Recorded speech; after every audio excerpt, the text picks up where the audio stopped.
In one of my earlier videos, I mentioned that when you want to perform some test of hypothesis in a linear mixed effects model, your safe bet is to use parametric bootstrap.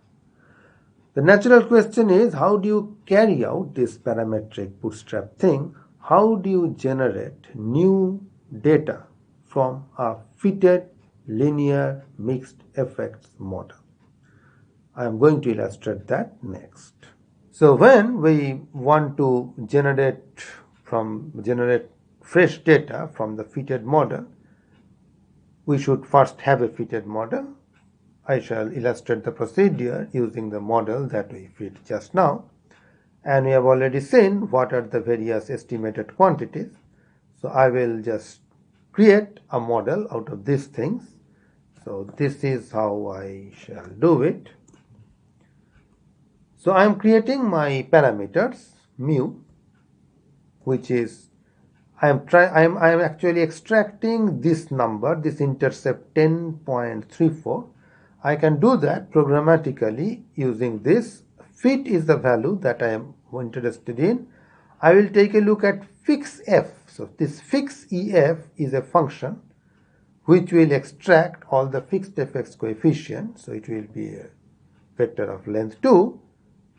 The first entry will be 10.34, the second will be 0.05. So I am taking its first entry and putting that in mu. You really do not need to store it in a new variable. I am doing this so that you clearly understand what goes where. Then I will create my alpha 1 and alpha 2. I know alpha 1 is forcefully set equal to 0. So I am taking 0 for alpha 1, and alpha 2 is nothing but this other number, that is in fix ef fit. I am taking the second component. So I am creating my artificial alpha vector. So let's quickly just check if things are okay. So I will show you mu, and you will see that mu is indeed 10.34, and look at alpha, that is indeed first one is forcefully set 0 and the next one is 0.05. Okay, then I will extract my sigma, which is sigma e, that is stored inside fit in the field called sigma. So fit $sigma, do that, and you will see that this is exactly as it should be, 0.2088, etc. That is this number. Then I want to get my sigma b, but in spite of 1 hour of frustrated searching through the book as well as the online help, I could not figure out a way to programmatically extract this number. It is computed on the fly. So I just typed sigma.b equal to this number. I manually typed it, something that I didn't like. I wanted to get it programmatically. So I have got all my parameters and also I have got all my parameters. Now I am about to generate my fresh data. When I generate fresh data, I have to generate my epsilons as well as my random coefficients, the b's. So I am generating my epsilons. So I will generate them with 2 subscripts because I call them epsilon ij. So I create 20 random normal numbers, mean 0, and standard deviation is sigma e. And I am arranging them as a 2 by 10 matrix. Epsilon ij, I takes 1 to 2 values, and j goes from 1 to 10. So number of rows is 2, number of column is 10.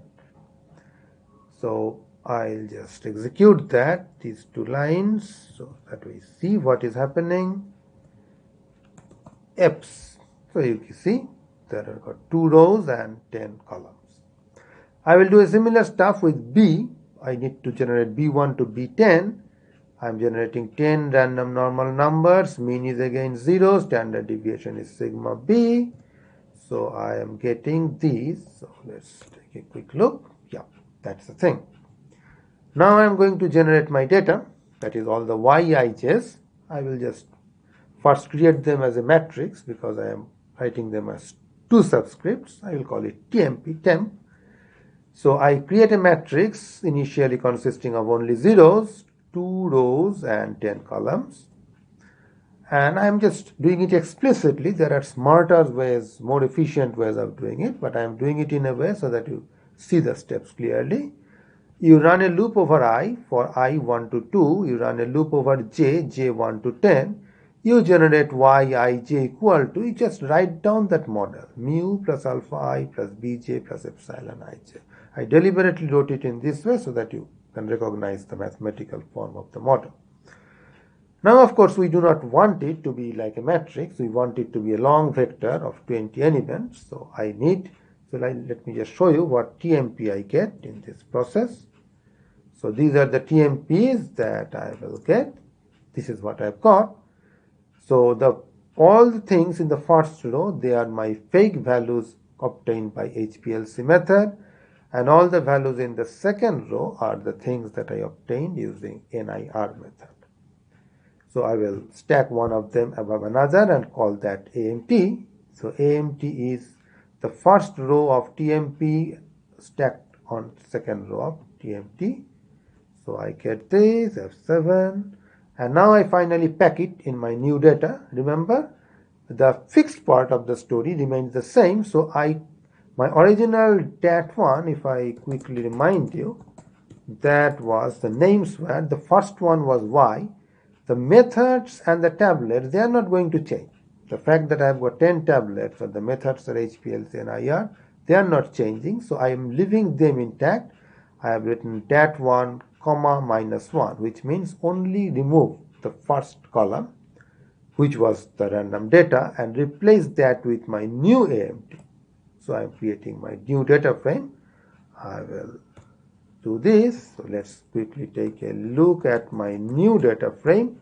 Here is my new data, which is just like the old one, except that all these amounts are now fake.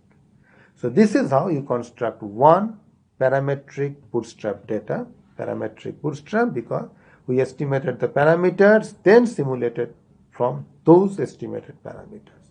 And now you can do whatever you like to do with them. You can fit the two models again, the null model, alternative model, etc. Do likelihood ratio test, whatever. But this is how you perform that parametric bootstrap.